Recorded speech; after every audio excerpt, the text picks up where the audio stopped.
मतलब मान लो कोई इंसान जैसे रेलवे स्टेशन में कुछ भी बेच रहा है तो वो उसकी अच्छी अच्छी जो चीजें होंगी ना उन्हीं को बोलेगा ना, ये बहुत अच्छा है, ये बहुत टेस्टी है, बहुत क्रिस्पी है, बहुत क्रंची है, ये ले लो वो ले लो, ऐसे बोलता ना। तो उसी तरह अखबार की जो मेन मेन हेडलाइंस होती थी तो उनको चिल्लाते हुए बोलते हुए वो निकलता था वहां से, बोलता था in a mixture of Hindi and English. तो मिक्स करके हिंदी और इंग्लिश दोनों भाषा में वो मतलब जितनी उसको इंग्लिश आती थी इंग्लिश, जितना हिंदी आती थी उस हिसाब से वो बोलता रहता था, है ना। इंग्लिश वर्ड और हिंदी वर्ड दोनों यूज करता था। अब इन्होंने बताया कि this time I stopped bye, मतलब इस बार मैं रुक गया। ठीक है, ये जो बंदा है ये बंदा इसने बोला कि इस बार मैं रुक गया। एक बार तो मैं साइकिल पास करके आगे निकल गया, अब दूसरी बार मैं रुक गया।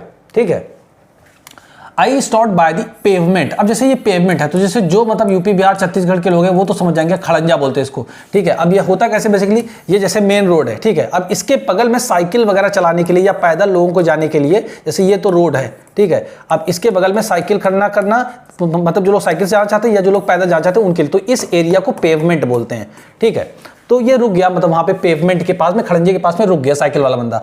And asked for the Hindi paper, और आस्क्ड मींस क्या है, पूछा या मांगा, दोनों मतलब होता, मांगा या पूछा। For the Hindi newspaper, Hindi newspaper के लिए मांगे, भाई मेरे को हिंदी न्यूज़पेपर दे दो। सेंस के हिसाब से समझो, आप समझ में आ रहा, अभी तक कोई नोट्स नहीं बनाना, आपको पूरी स्टोरी समझ में आ रही होगी। और जब आपको चीजें देखो माइंड में रुकने लगती ना, तब आप इनको लिख भी सकते हो अपनी लैंग्वेज में। ठीक है, सब कुछ गलत लिखोगे ना, बस खाली क्या ही गलत लिखो, खाली ग्रामर ही तो गलत करोगे, इधर उधर आगे पीछे सब कुछ तो गलत नहीं होगा। क्योंकि अगर suppose if I start speaking in English, you will be understanding that yes sir is speaking in English, not in Hindi, not in मतलब Japanese, not in Urdu, not in Arabic. You will understand it is the English that is being spoken by him. आपको लगेगा English ही बोली जा रही है, not any other language, है ना। तो जब आप सुन करके समझ सकते हो yes this is the English, so when you are able to understand just by reading it, you are understanding it just by reading कि yes whatever sir is explaining to मी, whatever sir is explaining to me, I am able to understand that yes this is the English, and I am able to understand the content what is written in the book. So what is important, I will be making the notes out of that, and now you will be having a story in your mind. So if I ask you whatever I have explained you, whatever I have made you understood, okay, now you just explain the same thing to me. So now you have a story in your mind, so you will be able to explain the same thing to me because your mind is not blank. Right तो आपके mind में story, तो story कैसे आएगी, when you will understand, तो जब आपको समझ में आने लगेगा तब आपके माइंड में चीजें रुकने लगेंगी। एंड जब आपके माइंड में रहेंगी तो आप लिख भी सकते हो और बोल भी सकते हो। राइट, उसकी प्रैक्टिस डेली कराते हैं, डेली आंसर राइटिंग कराते हैं डेली। आपको एक नंबर दिया जाएगा व्हाट्सएप का, उस पर आप स्क्रीनशॉट लेकर के सेंड करेंगे, डेली फीडबैक मिलेगा आपको। राइट, तो यहां पर उसने रुका और हिंदी न्यूज़पेपर के लिए पूछा उस बंदे ने। अब उसमें क्या लिखा है, हिज माउथ फेल ओपन। तो जो छोटा सा बच्चा था ना, ये वाला, ये जो बच्चा था ना, ये तो जब देखो यहां पे क्या लिखा हुआ है, उसका माउथ जो है हिज माउथ फेल ओपन। तो जैसे बोलते हैं ना, जैसे हिंदी को, और हिंदी मतलब, तो उसने सुना यार आप हिंदी में बोलते हो, ओ ऐसे करके ना एक्सप्रेशन, ऐसे समझो इंग्लिश को। ठीक है, तो हिज माउथ फेल ओपन। ठीक है, ये चीज आप यहां पे समझो।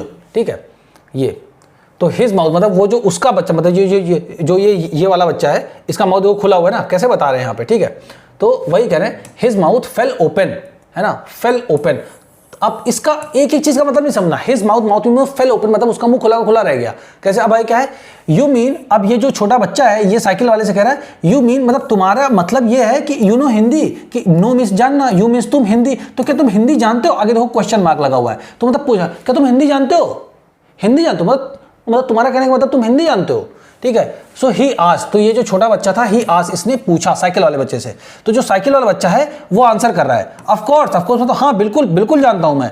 आई सेड, वही साइकिल वाले बच्चे ने बोला, आई सेड मैंने कहा मैं बिल्कुल जानता हूं, as I paid for the newspaper. तो एज मतलब क्या है, जैसे कि या जैसे ही, आई मीन्स मैं और पेड मीन्स पैसा दिया, किसके लिए, न्यूज़पेपर के। जैसे उसने पैसा दिया उसी समय उसने कहा हाँ ये लो पैसे, हाँ बिल्कुल मैं हिंदी जानता हूं। इस तरीके से आप पढ़ो चीजों को, क्यों नहीं समझ में आएगा आपको, ये तरीका होता है पढ़ाने का। अब इंग्लिश मीडियम के लोग क्या करते हैं, इंग्लिश का बैच लॉन्च करते हैं। ठीक है, ना आप हिंदी छोड़ पाओगे ना इंग्लिश आप उसमें पकड़ पाओगे, बस बीच में रह जाओगे, किसी काम के नहीं रहोगे। ठीक है, आपको पता है ये सब हो चुका है, बहुत हो रहा है, बस ये चैनल थोड़ा सा ग्रो होने दो आप, फिर देखो मैं अच्छे से मतलब समझाता हूँ बच्चों को। मैं मतलब आपकी लाइफ में रियल वैल्यू ऐड होगी भाई, मतलब आपने कुछ पढ़ाई लिखाई तो लाइफ का स्टैंडर्ड बेहतर हो आपका, आप कुछ अचीव करो लाइफ में, कुछ अच्छा करो।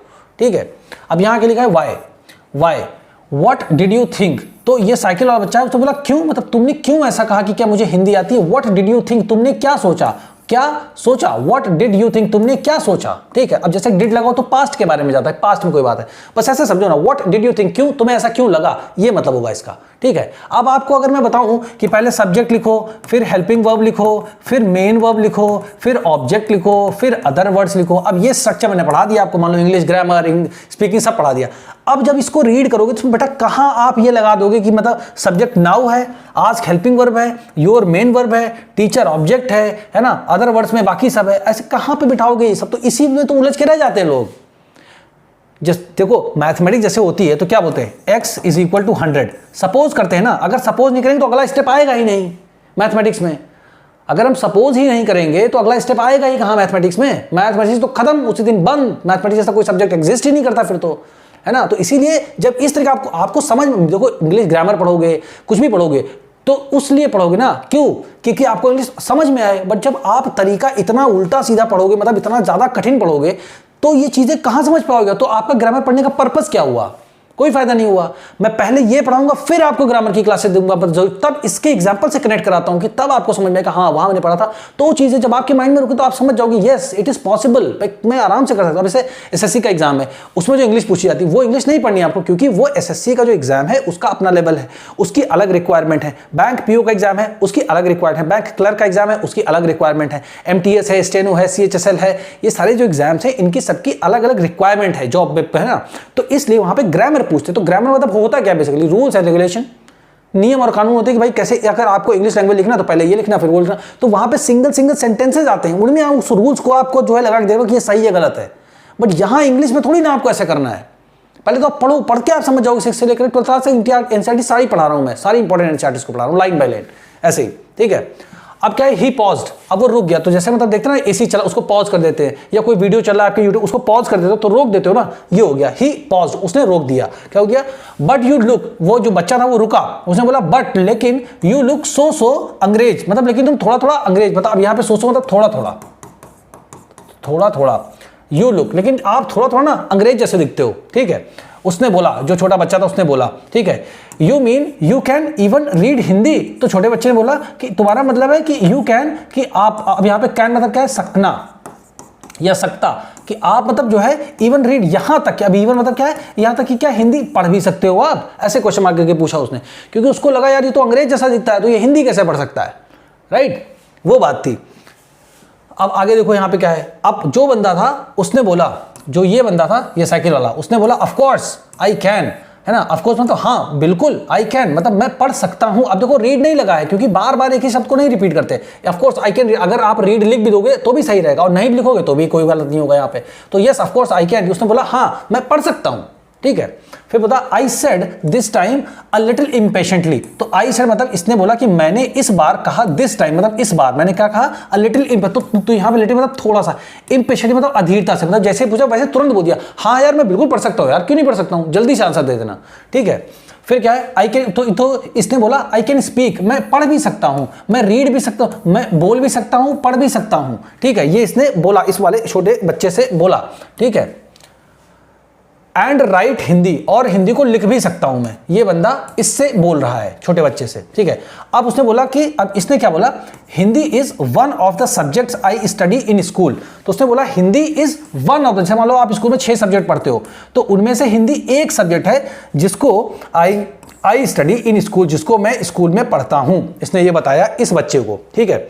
अब देखो यहां से कैसे इक्वालिटी, रिजर्वेशन, ठीक है ना, रिसोर्स नहीं होना, पैसे नहीं होना, गरीबी होना, है ना, सांप्रदायिक दंगे होना, कैसी ये सारी चीजें यहां से निकल करके आती है। अब देखो आप, इसीलिए एनसीईआरटी बहुत इंपॉर्टेंट है। अब ये बच्चा जो है, अब सपोज करो गांव का बच्चा है, उसको बोलते हैं सब्जेक्ट। अब मान लो हिंदी वाला बच्चा बोलता है विषय। यार जमाना देखो कहाँ जा रहा है, artificial intelligence, deep seek, chat GPT, है ना, ग्रोक, ये सारी चीजें देखो, है ना।